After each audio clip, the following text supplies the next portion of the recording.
Hello folks, this is Sula speaking. You're listening to another video for Teamfight Tactics. This is taken from another double up game. This time I'm playing with Antisocialmunky. We have coordinated our little legends here, and amusingly there's another team out there that's also coordinated their little legends. We have double Pengu Feather Knights, they have double of the new Chibi Kaisa. I find all of the Chibi little legends to be pretty annoying, but other people seem to like them, and I guess that's that. In any case, though, this turned into a very entertaining double-up game, so I wanted to go ahead and cast this one. The theme of this game is going to be trying to chase down another team, one of the other teams that we're competing with here. These games have been getting notably more difficult as we move up the double-up ladder. When you first start with double-up, the matchmaking is a little bit looser in double-up than it is in standard Teamfight Tactics. If you're playing a ranked game of standard Teamfight Tactics, you usually are going to hit people that are pretty close to whatever your rating is. But we found in double up that, as I said, it's a lot looser, and you can hit people that are either rated higher or lower. It's not as strict as far as how the matchmaking is put together. But that said, we have played enough games by now. I think we've played somewhere close to, it's more than a dozen, but I don't think it's quite 20 yet, at least when I was recording this video. But we've played enough games that we are in somewhere in Diamond tier. I think that we were like Diamond 2, somewhere around there when this is played. And while that's not as amazing on the single player ladder, that's actually quite high on the double up ladder. Like I believe that being where we were is I was somewhere like the 300th rated player in North America for double up, because just not as many people play the double up mode. And I think Antisocial was like the 250th rated player in North America or something like that. So long story short, this is kind of a long rambling introduction here, but what I'm trying to say is that the competition has definitely gotten more difficult. And that has actually made for some really good games. We had one game where we hit 3 different teams that were all Masters players. And we were like, oh my God, there's actually only like 100 people in Masters, period. So we had like 6 of the 100 people in Masters tier in one game with us, something like that. We actually got a 3rd in that game, and we were close to getting a 2nd. So we do, we're holding our own there in these games, but they've definitely gotten a little bit more difficult. Okay, into the game itself. I didn't like any of these initial options, so I re-rolled my augment. And I do think it's worthwhile to re-roll the first augment in particular if you don't like any of your options. And I end up getting the mage crest, so gain mage hat that you can put on someone, and also gain of Vladimir. So I am quite happy with this because, number one, it gives me directions for my game. It means now I have a clear plan for what I'm going to be playing. I'm going to be looking to play into mages in this game. And in fact, this is a mage Namzi. So this is a game where Namzi has rolled the mage trait, and that means I have a unit that I'm going to be looking to play through. So the plan is going to be Namzi will be the carry. I know I've already done at least one video with Namzi being the main carry. I think I did 2 videos, one where it was Mage Namzi, one where it was Evoker Namzi. And like I said, now I have a direction that I'm going to play towards in this game. For the moment, I have just kind of randomly hit some Lagoon units, so I'm going to look to play through them. I have put the Mage Cap on Seraphine. She is not intended to be the long-term holder of this item. I would probably like to put it on Zyra. Zyra is generally like the most popular unit to put this on, just because you're going to want to play Silas if you're playing mages, since he's like the only frontline mage. I guess technically Lilia is also a frontline mage, but Lilia's Cavalier trait really has no synergy with like anything else that you'd be running on a mage board. So typically you're going to want to play Silas, and if you're going to want to play Silas, then it means turning Zyra into a mage is really nice because she'll put Whisper's trait in play. So that's the plan, and we're just going to go from there and figure it out. But for the moment, I will run this Lagoon board, and hey, if I can get some Lagoon stacks, that's not the worst thing in the world either. I will happily take some of the Lagoon drops that you get along the way. Significant things that you get, the really big one is you get an item component at 80 Lagoon stacks, and then the second item component is 60 more. It's 140. I probably won't run this trait long enough to get to the 140, but if I could get 80 Lagoon stacks then and get an item component out of it, that would be quite nice, along with like the minimal amount of gold. Like I think that at 20 Lagoon stacks you get 2 1-cost champions pop out, so it's basically you get 2 gold, and we're going to go from there. I would happily take out the Vlad in favor of Namzi if I could find it. I was actually disappointed. Vlad was about to cast, and he would have almost healed back up to full, given that he has a Gunblade over there. But nope, it's not going to work out. And so I'm going to end up losing this fight. I probably would have lost this fight anyway, to be perfectly honest.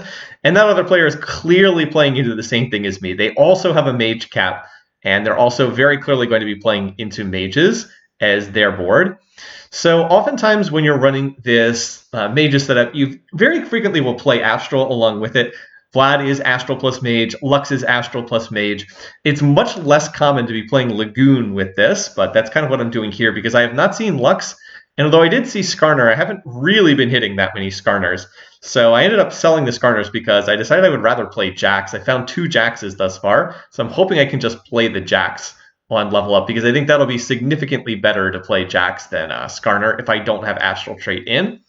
I don't feel as like my board is all that strong. I thought maybe I could win around against some of these teams, but then I hit this team. This person's already gone to level 5, and so they've already gone to level 5, and they have a 2-star Senate in the back there who's just instantly blowing up my unit. So I was like, well, I'm definitely not going to beat this person. That's for sure. So we'll sell the Malphite to get to 10 gold and go from there. And we're actually in last place coming out of these first 3 rounds. Antisocial, I don't really know what he was doing this game. And I don't mean that in like a bad sense. He was just kind of making up a team composition on the fly. I believe he ended up playing reroll Talia because he got like a bajillion Talias right off the bat in this game, and he ended up doing reroll Talia into like something really. Oh, I think he did reroll Talia into just like mages into Lagoon more generally. I'll have to look back at his board as I glance at it throughout this game, but I actually had trouble sending him units throughout this game because I didn't know what the heck he was playing, and I don't think he knew what he was playing either for much of the game, which can lead to some really creative boards, but it also is it's also not ideal sometimes too. Well, I do get a break of luck there. I took a Vlad off the carousel. That gave me 2 out of 3 Vlads, but then there's a Vlad in the store, so I get the combination into 2-star Vlad, and that is a big help for me. I'm also going to go ahead and take the gold here, and then I'm going to level and put in the Jax, and looky here, I'm up to 20 gold. So Lagoon definitely helping out here. Lagoon has fed me just a couple of extra gold, but like that is significant because it gets me up to that 20 gold breakpoint in terms of income. Yeah, Antisocial's pretty much just open fording here, and I really don't suggest doing that as far as playing double up mode. I think that you just take way too much damage too early, but he said that he just did not have any frontline units whatsoever in his store. So he's basically just open fording here and just kind of like deliberately lost streaking to gain gold. As I said, I think that's pretty risky to do when you're playing double up mode. We have had more success, generally speaking, by playing from ahead than playing from behind, but this is going to be one of the games where we don't play from ahead. It's going to be one of the games where we have to play from behind, and as I said, try to chase down some of these other teams that had a little bit stronger early games for me. So yeah, I don't feel like my board is amazing at this point in time. I do have the 2-star Vlad and the 2-star Malphite, so that's pretty solid. And Jax is a very good frontliner, even as a 1-star unit. He can often tank for a lot longer than you'd suspect if he gets off a good dodge zone. So I'm going to be able to win this round. And I'm not really on like any particular win streak or loss streak, but I'm just like trying to hang in there. It's kind of important I win some of these rounds to help preserve health because, as I said, Antisocial is just kind of more or less open fording right now. I also do get a break of luck here. I find an early Namzi, and that's great because I'm definitely going to be playing into the Namzi. As I said, that's kind of my goal is we're going to play mages and we're going to focus on Namzi, who is a mage in this game. I will, of course, have to sell the Vladimir to transfer items, so it's a little bit sad that happens right as I 2-star the Vlad, but that's okay. I will go ahead and be willing to do that, but I need to get another level up. I need to get to level 6 because if right now, if I want to put in if I sell the Vlad and put in Namzi, I guess I could do that. I guess I could sell Vlad and put in Namzi if I wanted to here. That would still keep me at 3 mages. Is it better to play 1-star Namzi as opposed to 2-star Vlad? That's a little bit of a harder question. 2-star Namzi would actually be quite a bit better in this fight because this Jade board is very clumped. So maybe I should have looked to do that. Oh, well. I wasn't sure if I wanted to do that or not. It's not going to matter because I wouldn't win this round anyway. I might be able to beat one of these boards, but like their partner comes in instantly, and then it's a 10 versus 5, and there's no way I can win that. So I actually take a kind of a bad loss here. I think did I kill anything on their team? I'm not sure if I killed any of the units on that team. So yeah, that was kind of brutal. And 74 health is not exactly where you want to be at this point in time. But some good news here. I am going to find the Silas, and I find a replacement Vlad, so that's pretty good. This means I'll be able to get up to 5 mages on reaching level 6. So I'll be able to hit that. And then there we go. There's 3-star Talia. So this is going to be a Lagoon board with 3-star Talia. Yeah, kind of unusual. I don't know quite what that was. I was thinking that I could send if I made 2-star Talia, I could send it over to help Antisocial make 3-star, but he just hit so many Talias, he hit it easily without me even sending him anything. And now he's going to go into like standard Lagoon board from there. So like we're getting some of the pieces here. Hopefully we can get a little bit stronger. I'm also going to get a champion duplicator here. So that's kind of nice. That's another thing we can maybe look to play. And now I'm just trying to see, can I get up to 40 gold? No, but oh, look at what we've got here. We got a sword popping out, and that's perfect because now I've got a Spear of Shojin. So just as a refresher, I did talk a little bit about Namzi's itemization in some of the other videos I did about Namzi. By the way, we've been on this patch for a full 2 weeks, which is awesome. You are not going to hear me complaining about us being on a patch for 2 weeks. I actually think that that's fantastic to be on the same patch for an extended period of time. I love being on the same patch for a while. We actually had a full 2 weeks with one patch. Amazing. Almost or never get that in Teamfight Tactics because they like to hotfix constantly. Anyway, though, so Namzi has been strong throughout this period. Particularly the Mage Namzi has really been dominating, and mages have been in a very strong position. So Namzi's itemization, most important item is Spear of Shojin. It's super important because Namzi otherwise does not cast enough. You need Namzi to get those extra auto attacks off so that she will get her ability off and actually cast. Namzi has 90 mana cost, and that's fairly high. So Spear of Shojin, super important. Really, really, really want that. As far as other items, then it gets a little bit more open.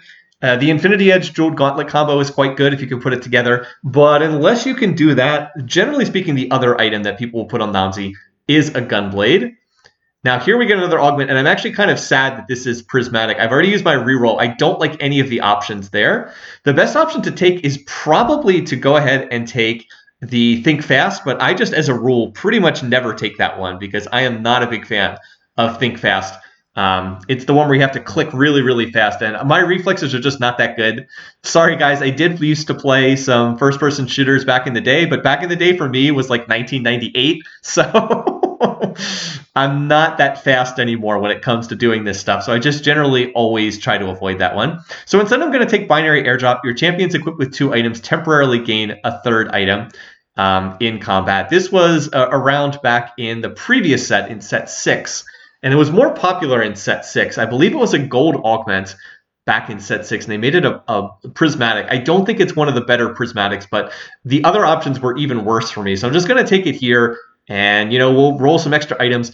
Because I take that, I go ahead and make a Spear of Shojin on Seraphine. I'm not sure who I'll put that on, but I'm playing a mage comp, so someone will be able to use that later on. And I want to be getting binary airdrop value on this Seraphine, who is double casting with the mage hat, which is kind of nice because it gives me more Lagoon stacks. So anyway, I will make that item, put it on her. She actually rolls a Gunblade, which is kind of funny. Even more healing coming in from her. But long term, that Spear of Shojin can go on, could go maybe on either Lux, who is like a decent secondary carry in this team composition, or alternately, it could go on Zoe in the late game. So I don't feel like that's a waste. Or it could also go on Zyra. I think at this moment I was thinking I would put it on Zyra, and then I'd have Mage Hat plus Spear of Shojin Zyra, and then she'd roll a 3rd item from Binary Airdrop. So this is starting to come together a little bit better. I feel like my board is definitely getting stronger. It is very heavy on 1-star units, though. The only 2-star unit right now is the Jax, who's just kind of like randomly up there for frontline. And oof, I'm going to get... Oh, I thought I was going to get shrouded there. No, that was my shroud. That was my shroud coming out of Binary Airdrop. Well, unfortunately, the shroud is not as good against auto attack based team compositions. This is a Cannoneer's board. It's based on auto attacking, and yeah, they're able to plow through me pretty quickly. That person had rolled all the way down to 10 gold, and they definitely got stronger. Whereas I'm trying to last a little bit longer here before I roll. It's also concerning. Look at this team with the Kaisa Little Legend icons. They have not lost a round yet. So they both got off to strong starts, and they've been mutually reinforcing one another on their strong starts, which is very concerning. You really don't want to see a team where both of them have not lost a round yet. So that's 8 consecutive wins on both of them. They are both going to be super duper rich. And that's a problem for the rest of the lobby. As I said, we really felt like at this point in time we were probably just playing for a 2nd place here because that team is going to be so wealthy from winning all these rounds. going to be very hard to catch up to them long term. But first things first we need to stabilize here. I'm still looking to try to 2-star Namzi and then 2-star the rest of my board. If I could hit like 2-star Seraphine and 2-star Namzi, I'd be so much stronger. There's actually a pretty good case to be made that I should roll a little gold here because look, I have a pair of Talias, I have a pair of Vlads. No, I have one Vlad. Pair of Talias, pair of Seraphines, pair of Silases. Like if I hit Silas 2-star, Seraphine 2-star, I will get much stronger here. But instead, I hold out for the time being, and I decided I would at least wait until level 7, look to roll there, because level 7 is where I get better odds to find Namzi 2-star. But I am leaving a lot of strength on the table by not rolling here, because as I've said, my board's all 1-star units. There's only so much you can expect. In terms of what some other people are playing, it looks like there's 2 different teams that are playing what I think of as the Seraphine bunch. It's this build that I believe was popularized in China initially, whereby you try to go for 3-star Seraphine, and you just have like all these units clump up with her, and then like the other big carry is Graves in the team composition, but it's based on typically on 3-starring Seraphine. You put like a Morelos on her because she actually does. The Morelos does pass on to the your allied unit's auto attacks if you put a Morello on her. And then you also put like Spear of Shojin, Death Cap, and if you can 3-star her, it becomes very strong. So it's like Whispers plus Cannoneer plus Seraphine. Anyway, and that ends up being a narrow loss. Antisocial came over, tried to help me, but it was not quite enough to be able to turn that one. Still, at least it was a relatively close loss. Again, I'm just trying to play patient here, trying to econ. We're still technically in 2nd place on health, but that team that's on 100 HP, they still have not lost yet. So definitely getting concerned about how far ahead they are. By the way, Antisocial still trying to build his Lagoon board. He has also made a mage hat, so we do have some overlap in our team compositions, which is not ideal. Generally, you want to have team compositions that don't contest for the same units. Oh, and then this is sad right here. Note that I have Namzi get grabbed by the Rocket Fist. I knew that there was someone playing Rocket Fist. I had scouted this. I was trying to remind myself, hey, there's someone in the lobby with Rocket Fist. Make sure that you do not have Namzi cornered so that you get grabbed. And this is one of the other reasons why these teams keep winning is it looks like they've been able to cheese people a lot with the Rocket Fist. But this is inexcusable on my part. Terrible positioning. I knew that they had the Rocket Fist. I was just kicking myself for losing this round. I probably lose the round anyway because, again, their partner comes in really fast and reinforced, but there's just no excuse for that happening. I knew that they had the Rocket Fist. There was no way I should have let Namzi get grabbed like that. When there's only one person in the lobby who has Rocket Fist, here in double up mode, you only hit one of 2 teams every round. It's not even like normal Teamfight Tactics where it's 1 in 3 is typically what you're seeing. In this game, it's only 1 of 2. So you should just always be able to see, hey, one of the 2 teams I can hit has the Rocket Fist. I should make sure that my carry is not going to get cornered. Just super duper sloppy. I've actually had the good luck to take advantage of Rocket Fist in some of my other games, but not in this one, unfortunately. All right, so we're going to get actually a Tome of Traits here, and I'm going to go ahead and pull this. I'm really hoping to get another mage. I might be able to get up to 7 mages easily if I hit this, but oof. It's not quite what I was looking for. It's like Shimmer Scale or Jade, and then there is Mystic here. So I was like, okay, I will take the Mystic, and that will help.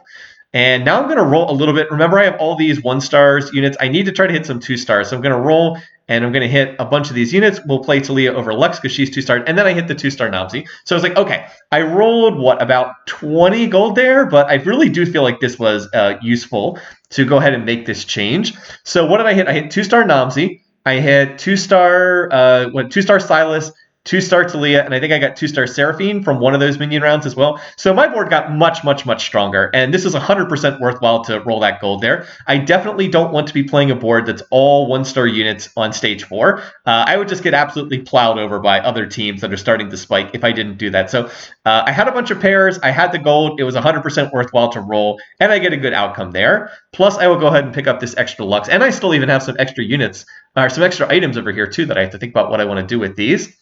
All right, so last augment time, Cybernetic Uplink. This is a no-brainer. I'm playing a mages team composition. And then, oh, what is this? Well. There is an Ao Shin in the store. And I was like, you know what? I've been looking for Zyra the whole game. I haven't found Zyra. Why don't we make Mage Ao Shin? I actually have really, really good items for Mage Ao Shin. I've got a Spear of Shojin, which he needs to cast. I've got the Mage Hat, turn him into a mage, and I can make a Gunblade with these leftover items here. I was like, oh my goodness. Okay, let's go. Let's go, Mage Ao Shin. So yeah, now I was not planning on playing in this direction in this game. As I said, I was planning on making Mage Zyra, but the game gives me Al Shin at 1% odds. I am gonna take that unit. So this is a great example of hitting something unexpected. I get the 1% Al Shin, and I'm gonna pivot super hard in that direction. And now I've got these double mage carries, Mage Namzi and Mage Al Shin. They both have Spear of Shojin, and they both have Gunblade. These are very good items to have on these units because whenever they ult, they're going to just fill their health bars right back up to full again. It's actually going to be very difficult to kill these units with the amount of healing that they have on board. And even better, they're going to be healing my tank line in the process too because they both have Gunblades. So if the Jax and the Silas can survive long enough for those ults to go off, then we have the potential to heal them all the way back up to full. And then even better, I also have the potential here to, if I can get one more Al Shin, me or Antisocial Monkey can find one more Al Shin, I've got the champion duplicator, so that can get me up to 2-star if I can just find one more. So, oh boy, this is feeling really, really good. And my game has gotten turned around by this really nice 1% odds hit. I also should play the Lux over the Talia. I mean, Lux is just a better unit. She's a 2-cost unit, so I should just make that replacement, although I don't know if I go ahead and do that just yet. Okay, so by the way, remember this team that's on 100 HP? They still have not lost yet. They have won 12 consecutive rounds on both of them. So at some point in time, no matter how strong our boards are, we're going to have to start beating this team, or else we're not going to be able to win this lobby. But thanks to me hitting this unit and spiking, we now think that we actually have a chance to like catch up to these teams and maybe potentially beat them. It would also be good to knock this team out because this person's playing Soam, and that's directly contesting with Antisocial, who's playing into a Lagoon board that's featuring Soam. But yeah, I mean, that team still has not lost a round yet. That's 13 consecutive wins for both of them. Jeez. Oh my goodness. That is not good. Well, we do have slightly increased carousel priority. We have managed to get up into second place on health right now. One of these teams is down to 1 HP. So like I said, I believe that one of those is someone who's playing Soam. So if we can, if we can deal some additional damage to them, knock them out of the lobby, put those Soams back, that would definitely be nice. As far as what I'm doing, I'm grabbing frontline items. Remember, I have binary airdrop, so I'm already getting a free extra item on Namzi. And I already have 3 items on Al Shin. So now I want to put 2 items on Jax, so Jax will also roll a binary airdrop item. And there's actually one I really want to make. It's Shroud of Stillness. I had a leftover glove on my bench. I was like, this is perfect. Let's go ahead and make Shroud, because a Shroud that's well placed just has so much value. All right, I'm actually going to level up to level 8, and that's to put in the Rakan so that I can get Mystic Trait back in. I actually lost Mystic Trait there, and I would like to take advantage of that. Let's see here. I'm finally doing my job in scouting these teams. And I know that I'm going to potentially be up against the big Seraphine Clump from one of these teams. And oh, look at this. So here is someone playing the Seraphine Clump. They've got the Pantheon. They have the Graves in there. But oh, guess what? Guess what's not good against the Seraphine Clump? Yeah, Shroud of Stillness. Pretty good item, because in order for this team composition to work, it has to clump. The idea is everybody's got to stand next to Seraphine so that when she ults, she puts she gets that shield on everybody on the team. But yeah, Shroud of Stillness, if you're all clumped up like that, Shroud of Stillness does hit the entire team. So I get immense value out of the Shroud there. And as long as I can keep placing it against some of these teams, that's going to help. And oh, look at this. We've actually managed to defeat one of the 2 players that was on that was win streaking. Actually, I think they actually both lost. Antisocial beat one of them, and then one of the other teams in the lobby also beat one of them. So it's like, oh, they're not invincible. They actually can be beaten. So now what else do I have to do? Well, I have to make sure I don't get cheesed by the Blitzcrank Cook. I have learned my lesson. I know that that is one of the teams I can be up against. So we're going to make sure that the Shroud of Stillness is placed dead center of the board, because there is another one of those Seraphine Graves Pantheon clumps. And I'm going to position here so that if I hit the team that has the hook, I'm not going to get grabbed. And oh, look, there it is. There's the hook. Whoop! Rakan's going to go right into the back lines, and he has done his job. I have managed to get my Shroud of Stillness on basically the whole team, because this person's playing Jade. What do Jade units have to do? They have to clump up around the statues.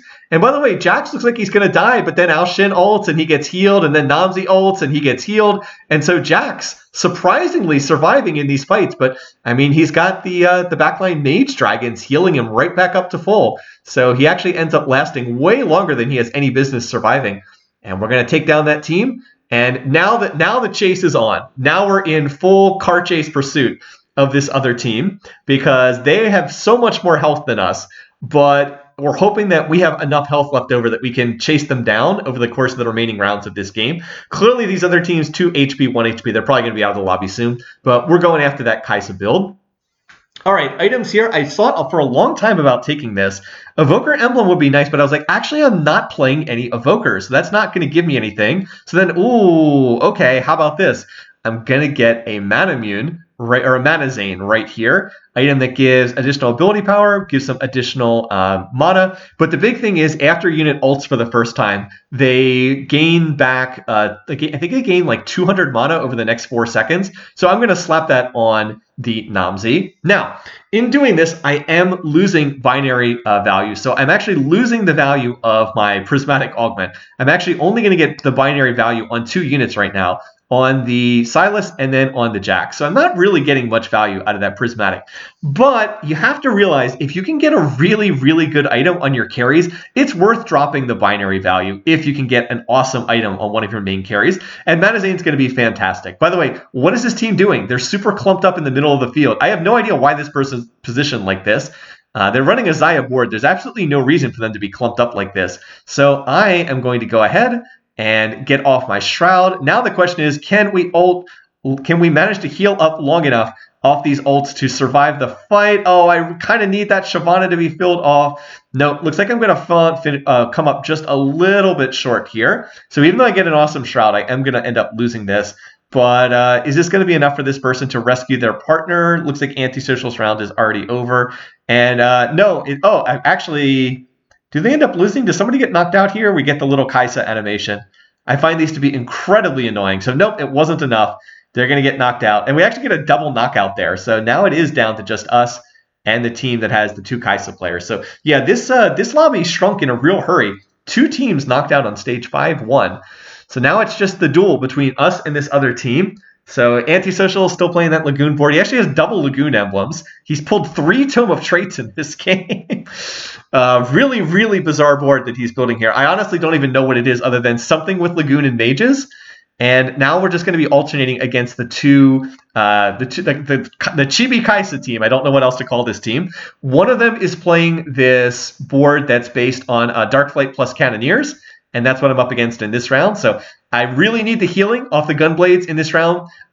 Teams that are based on Darkflight plus Cannoneers, they're very fragile. They do a ton of damage, but they're very, very fragile. They're like burst AD teams. So if you can survive through their burst, then you can generally kill them because they're very fragile. But you got to survive that upfront burst. And my front line is a little bit shaky. I mean, it's a 2-star Silas and a 2-star Jack. So I'm hoping that can hang in there and help me out. Still, we're hanging in there. We also want to try to grab additional units. So I see that Antisocial's grabbing additional Namzis for me. We have not had the same amount of luck in this game that we had in some of the other games.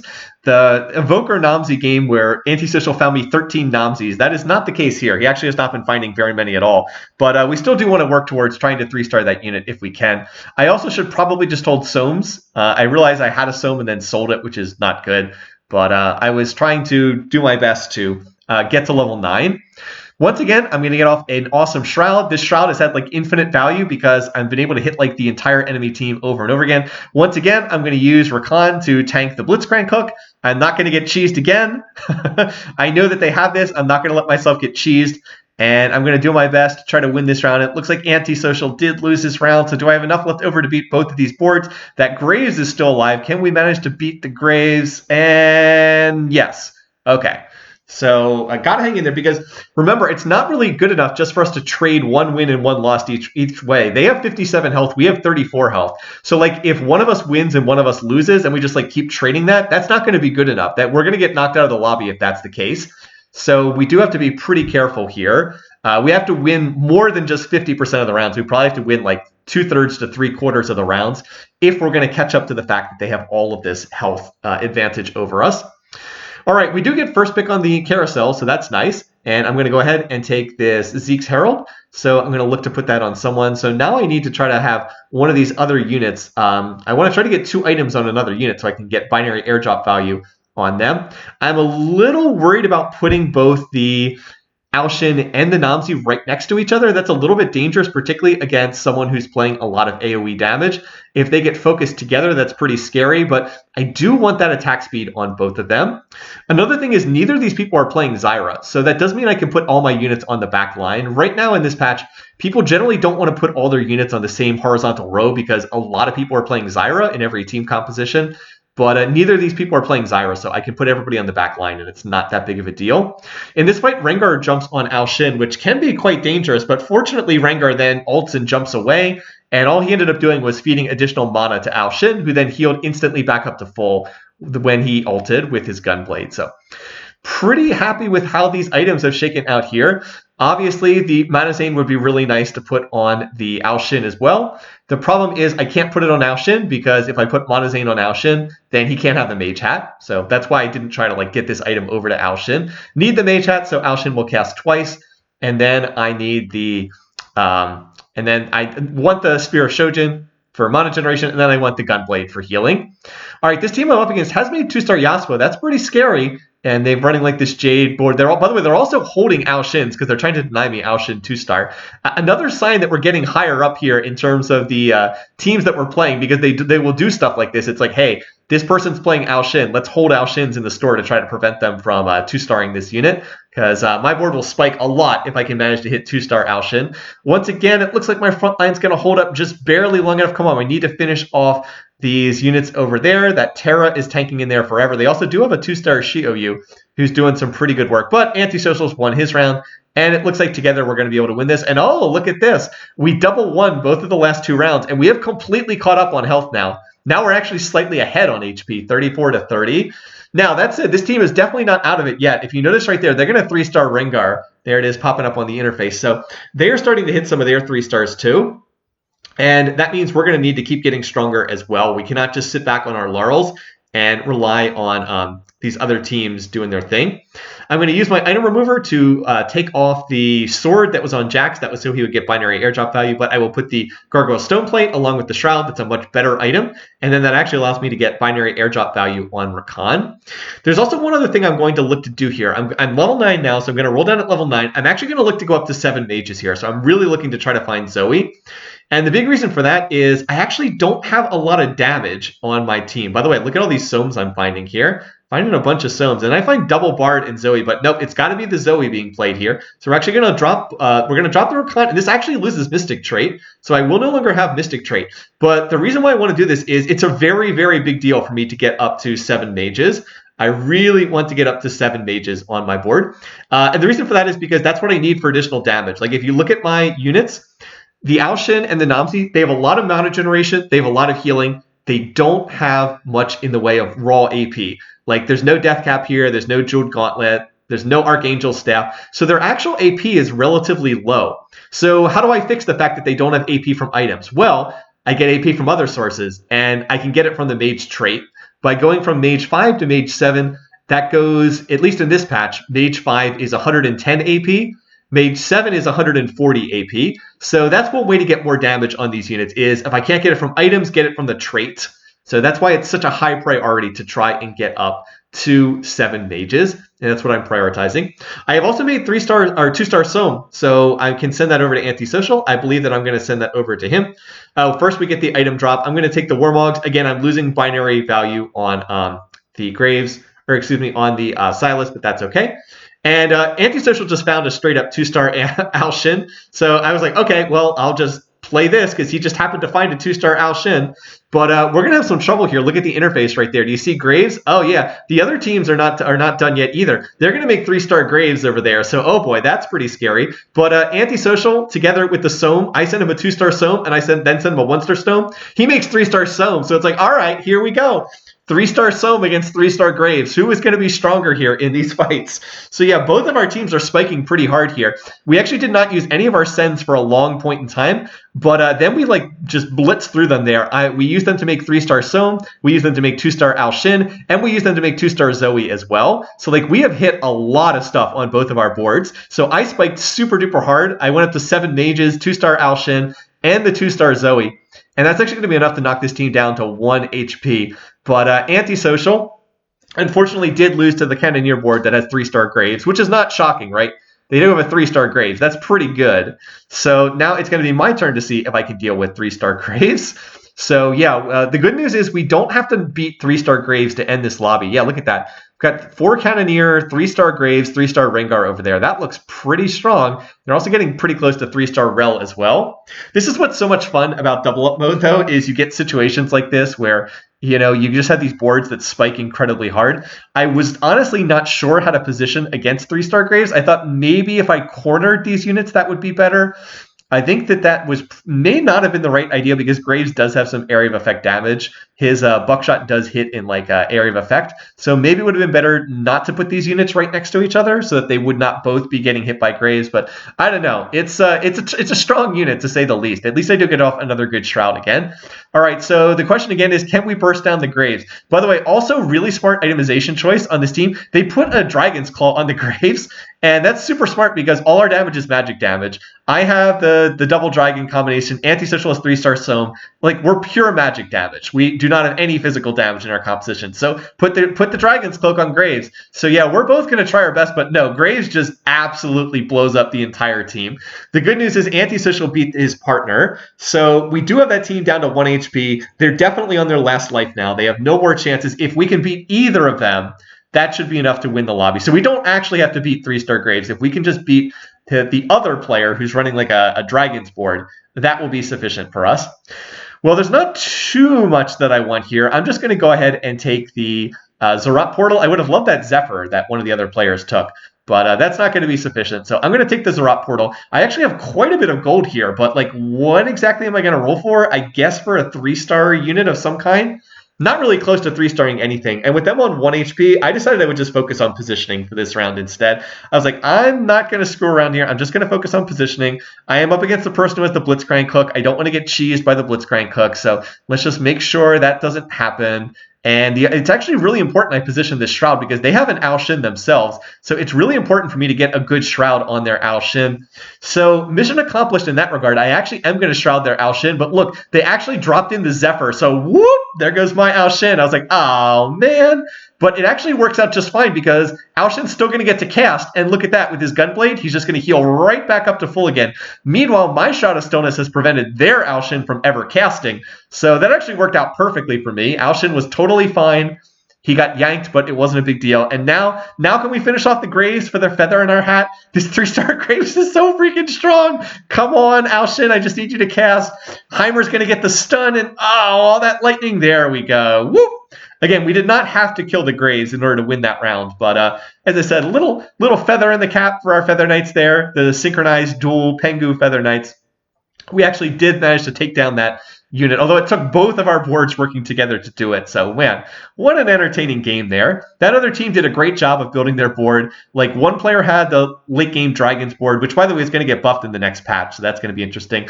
And then the Dark Flight Cannoneers with a super strong Graves. But hey, we actually managed to overcome it. So, a really, really fun game to play. Anyway, thanks for watching. Thanks for listening. Hope you guys enjoyed this video. Until next time, take care, folks.